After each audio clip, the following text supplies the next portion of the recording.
Selamat siang, Mbak Riri dan teman-teman. Kami dari kelompok J yang beranggotakan saya, Devi Rahmawati dan Aska Nurul, ingin mempresentasikan mengenai media dan inovasi teknologi. Selanjutnya. Nah, yang pertama mengenai introduction. Budaya streaming dapat diartikan sebagai kata benda dan juga sebagai kata kerja. Sebagai kata benda, budaya streaming mengacu pada praktik budaya yang ada di dalam website. Sedangkan budaya streaming sebagai kata kerja mengacu pada tindakan mengkonsumsi budaya menggunakan internet dan teknologi komunikasi. Kemudian, salah satu budaya streaming yang populer adalah YouTube. Dalam hal ini, YouTube tidak hanya sekedar sebagai sebuah budaya streaming saja, tetapi juga sebagai bentuk baru dari budaya partisipatif. Hal ini dikarenakan para pengguna YouTube dapat mengkonsumsi dan berpartisipasi dalam pembuatan konten untuk disajikan di kanal YouTube pribadinya, atau sekarang lebih dikenal dengan istilah vlogger atau YouTuber. Nah, di sisi lain, internet tidak hanya membawa perubahan besar dalam hal dunia media saja, tetapi juga dalam hal dunia menulis. Menulis saat ini dapat dilakukan melalui wiki dan juga blog yang dapat dikerjakan secara bersama-sama. Next. Selanjutnya mengenai culture.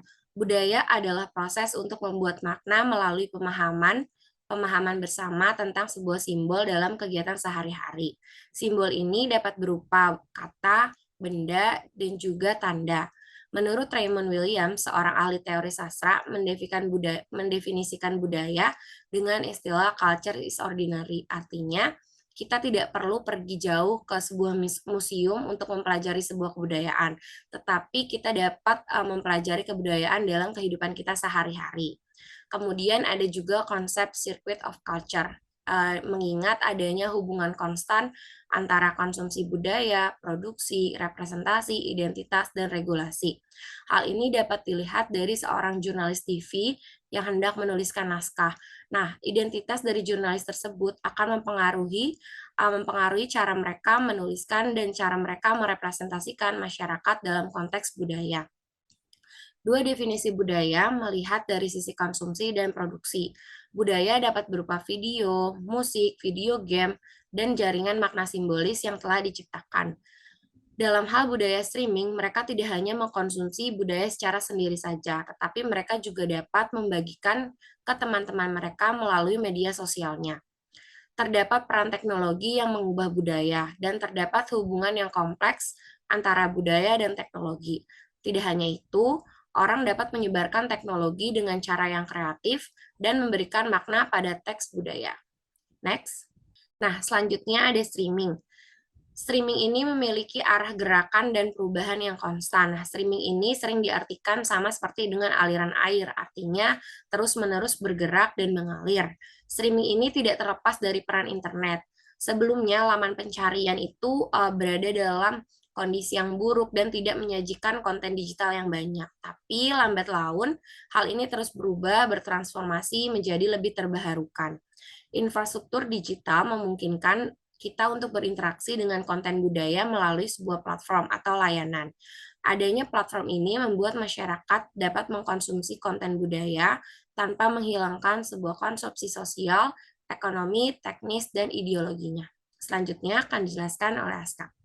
Selanjutnya, membahas mengenai interaksi dengan cultural text. Cultural text sendiri merupakan simbol yang berupa objek maupun perilaku yang memiliki makna budaya di dalam konteks masyarakat tertentu. Nah, sebelumnya itu, cultural text itu tidak dikomodifikasikan atau memiliki nilai ekonomi, melainkan hanya nilai-nilai yang dijalankan, dibicarakan, atau menjadi perilaku di suatu masyarakat. Namun, karena munculnya streaming culture, simbol-simbol budaya yang ada dikomodifikasi sehingga memiliki nilai ekonomi dan value yang diincar kelompok kapitalis. Nah, nilai ekonomi ini diketahui dibentuk secara di-framing agar orang-orang itu perlu untuk membayar gitu untuk mengakses suatu budaya, sehingga terjadi perubahan budaya dalam penggunaan konten budaya. Konten budaya yang dibicarakan sendiri ini dalam bentuk media. Nah, contoh perubahan pola interaksi ini dapat terlihat di struktur di bawah ini. Yang pertama itu dari awalnya pada dulu kita lebih sering melakukan collective watching atau contoh kasusnya itu menonton televisi bersama di ruang keluarga. Jadi TV satu, terus keluarga berkumpul secara fisik di tempat yang sama dan dalam waktu yang sama. Kemudian, karena munculnya media-media lain, mulai terbentuk individualized structured watching. Jadi, masing-masing anggota keluarga itu bisa menonton konten yang berbeda dengan media yang berbeda di waktu yang sama. Misalnya si A dari keluarga itu menonton TikTok di kamarnya, si B ibunya menonton sinetron di TV, lalu si A ayahnya menonton misal YouTube di handphonenya, tetapi di dalam waktu yang sama. Nah, kemudian individual structure ini mulai berganti lagi menjadi anarchy watching, di mana anarchy watching itu bisa menonton tanpa aturan dan batasan. Jadi, yang sebelumnya keluarga itu menonton di waktu yang sama, beralih kepada waktu yang sama namun media yang berbeda. Lalu beralih lagi di media yang berbeda dan waktu yang berbeda, dan tidak memiliki kontrol tentang apa yang dikonsumsi. Streaming culture ini itu erat kaitannya dengan budaya atau adanya kapitalisme. Jadi ada perubahan kapitalisme karena adanya streaming culture ini. Nah, streaming culture ini sendiri merupakan komodifikasi budaya yang didorong oleh perusahaan kapitalis.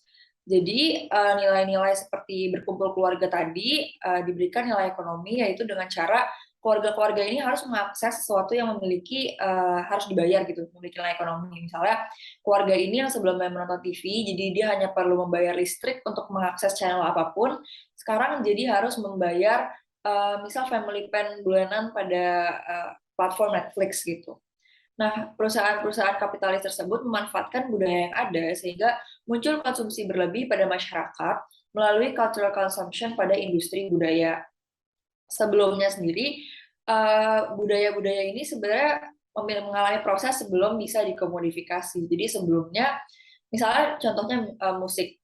Perusahaan-perusahaan yang kapitalis ini sebelumnya berusaha memframing masyarakat yang menonton musik secara ilegal itu sebagai kejahatan gitu. Walaupun sebenarnya sebelum itu tidak baku mengenai streaming music gitu.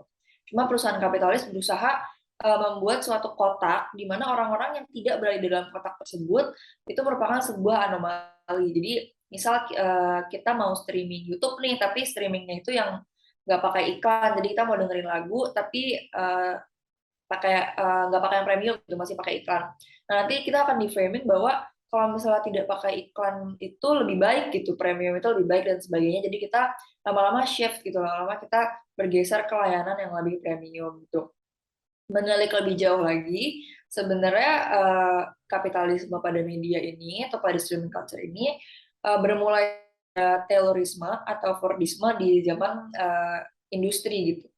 Jadi di mana pembagian kerja itu difokuskan kepada individu-individu. Jadi kurang lebih polanya sama. Jadi sekarang itu media yang dikonsumsi individu-individu itu berbeda. Sudah tidak ada uh, kegiatan kolektif lagi yang dilakukan terkait dengan media ini. Seperti itu. Nah, pada prosesnya, budaya ini itu diciptakan oleh kelas atas atau kelas yang berkuasa, di sini konteksnya pada perusahaan-perusahaan, dan dipaksakan menjadi budaya masif pada kelas bawah. Kelas bawah ini bukan berarti kelas sosial yang ekonominya menengah ke bawah, tapi posisinya itu tidak setinggi atau tidak seberpower si perusahaan ini. Jadi pada mass atau pada masyarakat, sehingga polanya itu menunjukkan pola top down. Kemudian dalam shifting capitalism di streaming culture ini, secara garis besar itu sebenarnya ada bentuk-bentuk atau istilah-istilah kapitalisme yang berkembang. Yang pertama itu fast capitalism yang dikemukakan oleh Edgar pada tahun 1989, di mana ekspansi konsumsi yang begitu cepat itu dapat mengaburkan batasan antara kehidupan asli dan kehidupan yang fana gitu, misal internet. Nah, dicontohkan oleh Edgar ini bagaimana internet itu sebelumnya dipergunakan untuk mempersebarluaskan informasi, lalu berkomunikasi antara satu sama lain tanpa nilai ekonomi, lama-lama dia berubah gitu, dia membaurkan batasan antara kehidupan asli dan kehidupan di internet, lalu mulai dimasukkan nilai-nilai ekonomi, seperti munculnya e-commerce dan sebagainya. Jadi lama-lama internet itu dianalogikan jadi pusat perbelanjaan yang sangat besar, di samping pusat penjaringan sosial gitu. Ini tulisannya ada agak yang gantung, cuma intinya seperti itu. Lalu kemudian berkembang lagi ada communicative capitalism, yaitu dikemukakan oleh Dean tahun 2013, di mana media komunikasi kontemporer itu mengurung penggunanya dalam jaringan kesenangan dan pengawasan ekstensif dan intensif. Nah, ini kembali menggambarkan jaringan-jaringan yang internet gitu atau disebut sebagai media komunikasi kontemporer. Jadi penggunanya ini dikurung dengan jaringan yang dia tuh senang gitu berada di dalamnya. Jadi pengguna itu seakan-akan memiliki kebebasan untuk memilih konten apa saja yang dikonsumsi, tapi sebenarnya pengguna itu berada di dalam pengawasan yang ekstensif dan intensif. Dan jaringan kesenangan ini juga fabrikasi oleh algoritma gitu. Misalnya contohnya TikTok. TikTok kan kita nonton tergantung For You page masing-masing. Kita tidak sadar bahwa sebenarnya uh, apa yang konten yang kita konsumsi, yang kita anggap kita bebas memilih, sebenarnya itu sudah difabrikasi sesuai dengan keinginan kita, sehingga kita terperangkap di dalam jaringan kesenangan itu. Kemudian muncul lagi istilah platform capitalism yang dikemukakan oleh Snisak di tahun 2017, yaitu kapitalisme ini melihat data, atau dalam konteks ini budaya, sebagai salah satu cara mengelola pertumbuhan ekonomi di ranah produksi. Ini kembali lagi ke konsep yang awal tadi, bahwa budaya ini dikomodifikasi, sehingga seakan-akan saat kita ingin bergabung di suatu kelompok budaya atau di suatu praktik budaya, kita harus mengeluarkan modal, jadi kita harus mengeluarkan uang dan sebagainya. Jadi oleh pihak yang lebih tinggi, pihak top down tadi, pihak topnya ini, itu dia bisa mengelola pertumbuhan ekonomi di ranah produksi, misalnya di produksi konten atau produksi platform-platform konten itu sendiri. Nah, untuk saat ini, di masyarakat saat ini itu kita sedang berada di istilahnya itu unending consumption yang dia kemukakan oleh RDT ini baru tahun 2021, sehingga ini menggambarkan masyarakat di masa sekarang, bahwa masyarakat berada pada konsumsi ekstensif yang tidak memiliki batasan, karena masyarakat memberikan perusahaan keuntungan terus-menerus dengan streaming dan subscription yang konstan dan konsisten. Jadi sebenarnya ini ada hubungan dua arah gitu. Jadi masyarakat terus-menerus mengkonsumsi apa yang diberi perusahaan, mendapat keuntungan. Nah, perusahaan tentunya tidak ingin kehilangan keuntungan. Jadi, bagaimanapun caranya mereka memaintain keuntungan yang ada, yaitu dengan cara memberikan layanan subscription.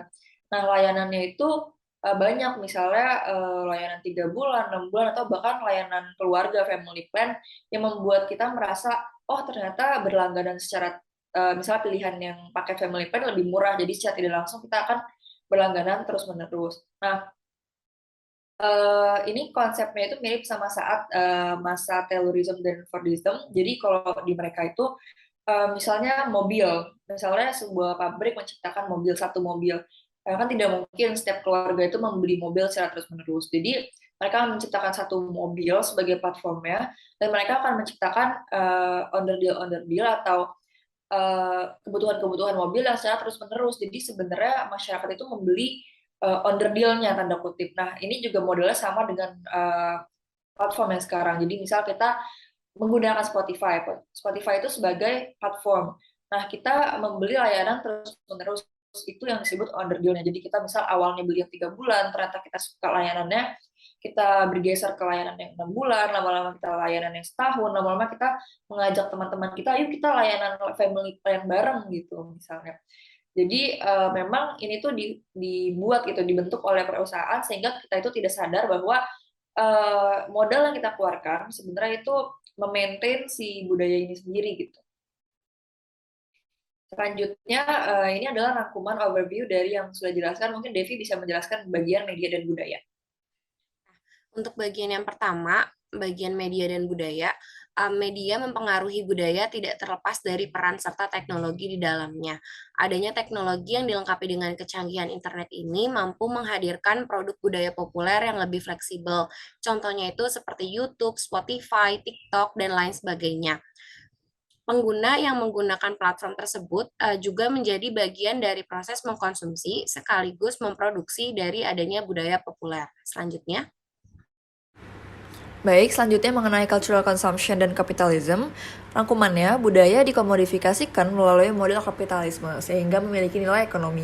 Konsumsi budaya itu didorong secara terus-menerus untuk mendapatkan keuntungan di industri budaya. Cara mendapat keuntungan di industri budaya adalah konsumen akan diperangkap dengan kemudahan dan layanan yang beragam. Misalnya subscription Netflix yang family plan. Itu kan lebih murah dibanding yang plan untuk individu. Jadi itu salah satu kemudahannya.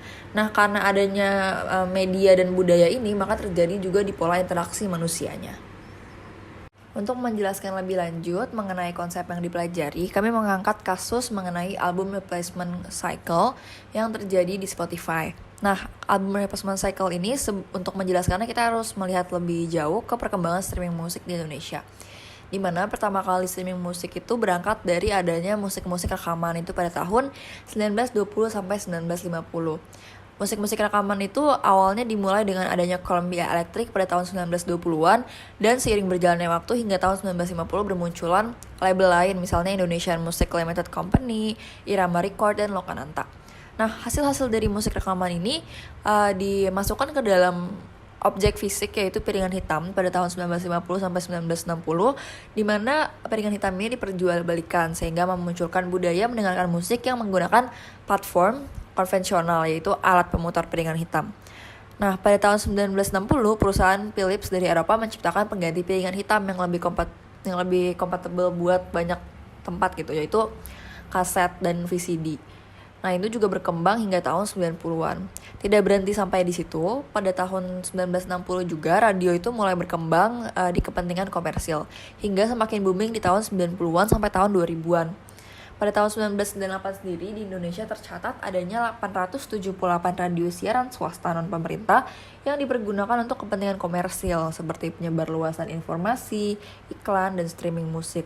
Nah, pola-pola perkembangan ini di mana ada pergantian platform silih berganti itu disebut sebagai album replacement cycle. Ini adalah sebuah model bisnis di mana masyarakat itu disuguhkan oleh pilihan-pilihan untuk mendengarkan musik dan masyarakat akan diberikan pilihan untuk memilih yang paling memudahkan gitu. Tidak berhenti sampai radio, perkembangannya terus berlanjut hingga kini. Nah, kini itu hadir budaya-budaya baru seperti Spotify. Sebenarnya Spotify sendiri bukan merupakan platform streaming online yang pertama. Sebenarnya yang pertama itu ada namanya Winamp di tahun 2000-an. Namun karena kurangnya peminat, mereka harus menutup layanannya. Seiring berjalannya waktu sebenarnya bermunculan platform-platform lain, cuma belum ada nih yang bisa se-booming Spotify. Spotify sendiri sebenarnya sudah dibuat perusahaannya itu sejak tahun 2008, namun mendunia itu sejak tahun 2016 dan dia masuk ke Indonesia sendiri itu di tahun 2016. Di mana jumlah musik yang didengarkan melalui platform Spotify itu mencapai 3,9 miliar lagu dengan rata-rata orang Indonesia menghabiskan waktu 3 jam untuk mendengarkan musik dalam sehari. Nah, apa sih sebenarnya taktik keberhasilan Spotify? Mereka itu berhasil menempatkan diri dengan budaya-budaya lokal. Jadi Spotify itu mempelajari pola-pola konsumen yang ada. Misalnya dengan cara mempelajari lagu apa sih yang sering didengarkan oleh konsumen. Lalu mereka membuat playlist lagu galau, playlist lagu zaman 90-an, dan sebagainya. Jadi mereka mencocokkan diri dengan kegemaran konsumen. Selain itu, konsumen itu memberikan layanan premium gratis selama 3 bulan awal agar konsumen itu bisa membedakan pengalaman penggunaan Spotify Premium dan non-premium. Perbedaannya sendiri itu terletak di fiturnya, dimana kalau misalnya yang non-premium itu tidak bisa skip lagu lebih dari 6 kali dan ada iklan. Jadi kan lebih nyaman pakai premium. Nah, orang-orang yang sudah tanda kutip terperangkap di dalam nyamannya layanan premium biasanya setelah merasakan layanan premium gratis ini akan mengeluarkan uang untuk membayar karena ya sudah nyaman gitu. Mereka tidak ingin kembali ke non-premium yang masih ada iklan. Selain sebagai platform lagu, Spotify juga merambah ke media podcast. Di Indonesia sendiri, podcast itu menduduki posisi tertinggi di Asia Tenggara, di mana pendengar podcast di Indonesia itu sangat banyak. Nah, selanjutnya adalah bagian analisis kasus. Meningkatnya penggunaan Spotify di masa sekarang tidak terlepas dari peran teknologi yang terus-menerus berinovasi. Pihak Spotify menggunakan media pemasaran yang dapat ditautkan ke kanal media sosial para penggunanya. Selain itu, para penyedia musik streaming berlomba untuk menyediakan layanan server yang lebih handal untuk pembaharuan teknologi dalam hal musik. Kemudian, manfaat dari adanya musik streaming dapat memperkenalkan cara baru yang lebih instan dalam hal penyalinan. Kemudian, musik streaming dapat digunakan secara gratis meskipun dalam waktu yang dibatasi.